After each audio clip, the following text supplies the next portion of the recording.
မနက်ဖြန်မှာစားပြီးနေစဉ်စီတန်းစီပြရမလို့ပဲအကျဉ်းရည်ထင်ဝယ်ယူရမည့်စနစ်တဲ့အကြောင်းသိထားတဲ့အချက်အလက်များဆွဲရင်ဝင်ကြီးဌာန၏ထုတ်ပြန်ချက်အရ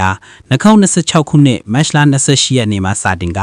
နေပြည်တော်ရန်ကုန်မန္တလေးနှင့်တောင်ကြီးမြို့ကြီးများတွင်73စီများကို QR code စနစ်ဖြင့်သာစတင်ရောင်းချပေးတော်မှာဖြစ်ပါတယ်။ရန်မောင်းများအနေဖြင့်မိမိတို့ယင်၏ WeTech sticker တွင်ပါရှိသည့် hologram ကိုစီဆိုင်တွင် scan ဖတ်၍သတ်မှတ်ထားသည့်ပမာဏနှင့်အကျဉ်းရည်အတိုင်းဝယ်ယူရမှာဖြစ်ပါတယ်။ယင်အမျိုးအစားလိုက်တပတ်စဝယ်ယူခွင့်ကိုတာများနှင့်အကျဉ်းရည်များမှာစိုက်ကီများ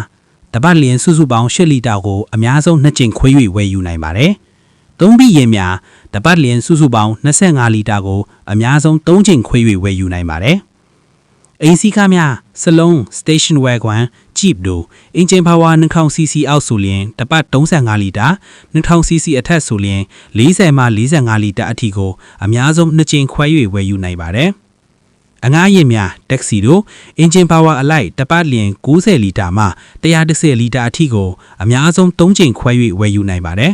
။ကုန်တင်ယာဉ်နှင့်ဘတ်စ်ကားများယာဉ်အမျိုးအစားနှင့်အင်ဂျင်ပါဝါအလိုက်တပတ်လျင်80လီတာမှ150လီတာအထိအချို့သော dump truck နှင့် tractor head များမှ250လီတာအထိကိုအများဆုံး2ကြိမ်မှ3ကြိမ်အတွင်းခွဲဝယ်နိုင်ပါတယ်။ရခိုင်ကကျင့်သုံးခဲ့သည့်စုံမခွဲခြားဝယ်ရသည့်စနစ်နှင့်ပတ်သက်၍မူယခုထုတ်ပြန်ချက်အသစ်တွင်အတီအလင်းဖော်ပြထားခြင်းမရှိသေးပါ။ထို့ကြောင့်စုံမစနစ်ဆက်လက်ရှိနေမလားသို့မဟုတ်အချင်းရဲ့ကန့်သက်ချက်ဖြင့်သာအစားထိုးသွားမလားဆိုသည်မှာလက်ရှိတွင်မတိကျသေးသည့်အခြေအနေတွင်ရှိနေပါသဖြင့်နောက်ထပ်ထုတ်ပြန်ချက်များကိုဆက်လက်စောင့်ကြည့်ရမှာဖြစ်ပါတယ်။အခြားအရေးကြီးသတိပေးချက်များအနေဖြင့်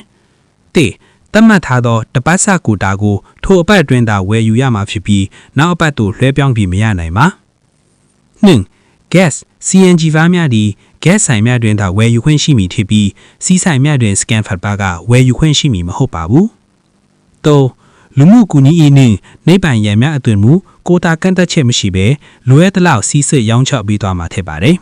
။အနည်းချုပ်ရရင်တော့မနက်ဖြန်မှစတင်ပြီးစနစ်တစ်တီနေ့စဉ်တန်းစီကြမလို့ပဲအကျဉ်းရည်ညစ်ပမာဏကိုသာကန့်သက်လိုက်သည့်စနစ်ဖြစ်ပါတယ်။စနစ်တစ်ဤနောက်ဆက်တွဲအပြောင်းလဲများကိုလည်းအမြဲမပြတ်ဆက်လက်တင်ပြပေးသွားမှာဖြစ်ပါတယ်။